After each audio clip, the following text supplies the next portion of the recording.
57 ठिकाणी नगर परिषद आणि नगरपंचायतीमध्ये आरक्षणाची मर्यादा 50% पुढे ओलांडली गेलेली आहे।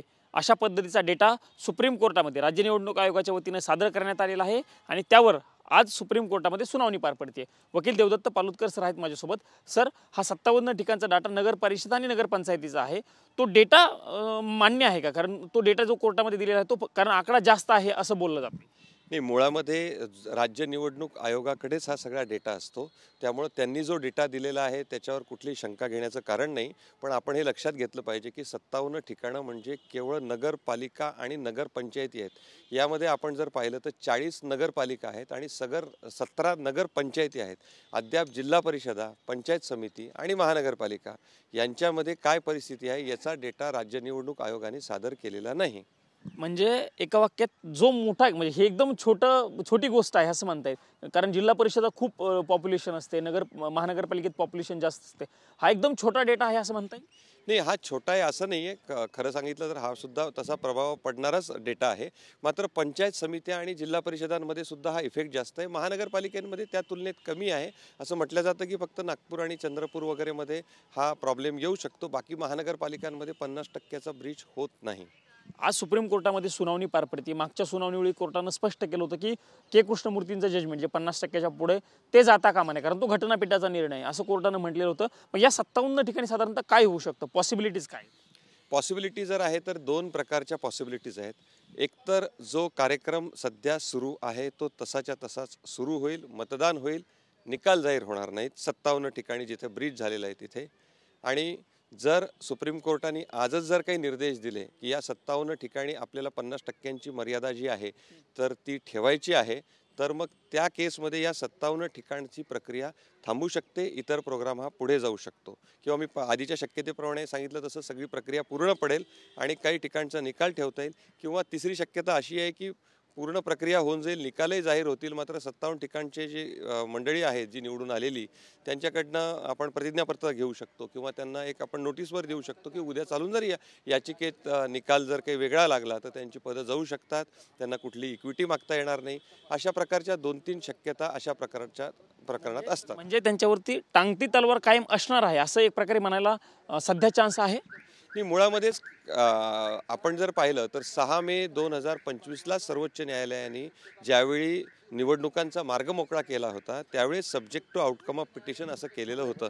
त्यामुळे कारण काय आहे की मुळात हा अजून गहन प्रश्न आहे आणि आपण जा ओबीसी आरक्षण किंवा 50% आरक्षणाची मर्यादा हा प्रश्न केवळ महाराष्ट्रापुरता मर्यादित नाही आहे, तर हा सगळ्या देशभराचा प्रश्न आहे। त्यामुळे सुप्रीम कोर्टाला याच्यावर काहीतरी एक ठोस निर्णय घ्यावा लागेल। जोपर्यंत तो घेतला जात नाही तोपर्यंत ही अशा प्रकारची थोडीशी परिस्थिती गोंधळाची राहील। सर, एक थोडा वेगळा प्रश्न म्हणजे याच अनुषंगानं पण थोडा महाराष्ट्राच्या बाहेर जाऊन मध्य प्रदेशामध्ये देखील अशाच पद्धतीची परिस्थिती निर्माण झालेली होती। तेलंगणामध्येही अशीच परिस्थिती निर्माण झाली, पण मध्य प्रदेशातील निवडणुका कोर्टाने घ्यायला सांगितल्या होत्या आणि तेलंगणा मात्र त्या निवडणुकींना स्थगिती दिलेली होती।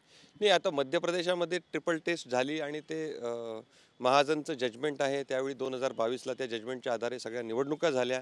आपल्याला विदित असेल की पंजाब आणि हरियाणामध्ये सुद्धा निवडणुका झाल्या। तेलंगणाच्या बाबतीमध्ये का तिकडे मला वाटतं स्टे आहे सध्या दिलेला, 42% तिथं आरक्षण दिलं गेलेलं होतं। तामिळनाडूचाही हाच प्रश्न आहे। मुळातच कसं आहे की राजकीय आरक्षण जे आहे SC ST आणि OBC आणि त्यांचं रोटेशन हा मुद्दा 73व्या आणि 74व्या घटना दुरुस्तीत 1992 साली ज्यावेळी ती घटना दुरुस्ती आली त्यावेळी तो प्रथमतः आला। त्यावेळी SC ST OBC आणि महिला यांच्या आरक्षणाचा मुद्दा हा सगळ्यात प्रामुख्याने जो आहे तो घटनेने अधोरेखित केला। आता यात होतं कसं की शेड्यूल कास्ट आणि शेड्यूल ट्राईब यांना जे आरक्षण द्यायचं असतं ते लोकसंख्येच्या प्रमाणात, म्हणजे प्रत्येक ग्रामपंचायत, प्रत्येक महानगरपालिका, नगरपालिका, जिल्हा परिषद, पंचायत समिती यामध्ये SC आणि STंची लोकसंख्येचं गुणोत्तर किती आहे त्याप्रमाणे त्यांच्या जागा कमी किंवा जास्त होत असतात। मात्र OBCंना सरसगट 27% महाराष्ट्रामध्ये आरक्षण दिलं गेलेलं होतं। आता तोच एक मुद्दा होता की ट्रिपल टेस्ट तिचा कंप्लाय केला पाहिजे। आता ॲक्च्युली महाराष्ट्र राज्याचं असं म्हणणं आहे की सरकारचं की आम्ही ट्रिपल टेस्ट कंप्लाय करून बंटी आयोगाचा अहवाल सादर केला होता। 20 जुलै 2022 रोजी सर्वोच्च न्यायालयाने त्याप्रमाणे आरक्षण द्या असं सांगितलं होतं। बंटी आयोगाने काय केलं होतं की सर्वसाधारणपणे प्रत्येक स्थानिक स्वराज्य संस्थेमध्ये ओबीसींचं साधारणतः संख्या किती राहील याचे त्यांनी आकडेच दिले होते. आता त्याचं जर पालन करायचं म्हटलं तर आपल्याला सगळीच प्रोसेस रिशेड्यूल बऱ्यापैकी करावी लागेल. एक शेवटचा प्रश्न विचारतो सर, आजची सुनावणी ही फक्त नगरपालिका आणि नगरपंचायतच्या अनुषंगाने नाही तर इतरही आहे, म्हणजे जिल्हा परिषद महानगरपालिका त्यांच्याही अनुषंगाने आहे. नगरपालिका आणि नगरपंचायतीमध्ये तुम्ही 3 पर्याय सांगितले, म्हणजे अशा पद्धतीने होऊ शकतो असे तुम्ही पॉसिबिलिटीज वर्तवल्या. ह्या बाकीच्यांच्या बाबतीत काय, महानगरपालिका आणि जिल्हा परिषदांचं काय? नाही, महानगरपालिका आणि जिल्हा परिषदा यांच्या बाबतीमध्ये आणि तसेच पंचायत समित्या यांच्या बाबतीमध्ये मागच्या तारखेला जे आहे राज्य निवडणूक आयोगाच्या वतीने असं स्पष्टपणे सांगितलं गेलं की आम्ही पुढे ही प्रक्रिया नेणार नाही. त्यामुळे आता जोपर्यंत या नगरपालिका आणि नगरपंचायतीचा निकाल लागत नाही तोपर्यंत त्यात मला असं वाटतं की कुठलं ठोस निर्णय होणार नाही.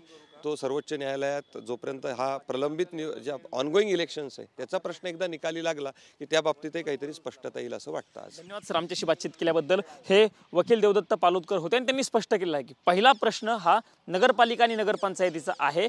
त्या ठिकाणी जेव्हा सगळ्या गोष्टीचा निर्णय लागेल त्यानंतरच महानगरपालिका आणि जिल्हा परिषदांच्या आरक्षणाच्या अनुषंगाने किंवा ज्या ठिकाणी 50% ब्रीच झालेला आहे त्या अनुषंगाने कोर्ट काय म्हणतं ते बघणं महत्त्वाचं असणार आहे. पण आजच्या सुनावणीसाठी सगळ्यात महत्त्वाचा मुद्दा हा नगरपंचायत आणि नगरपालिकाच्या निवडणुकाचा असल्याचं देखील देवदत्त पालोदकर यांनी TV9 मराठीशी बोलताना व्यक्त केल्याचं आपल्याला बघायला मिळालेलं आहे. कॅमेरामन राकेश कुमार समी, प्रमोद जगताप, TV9 मराठी, नवी दिल्ली.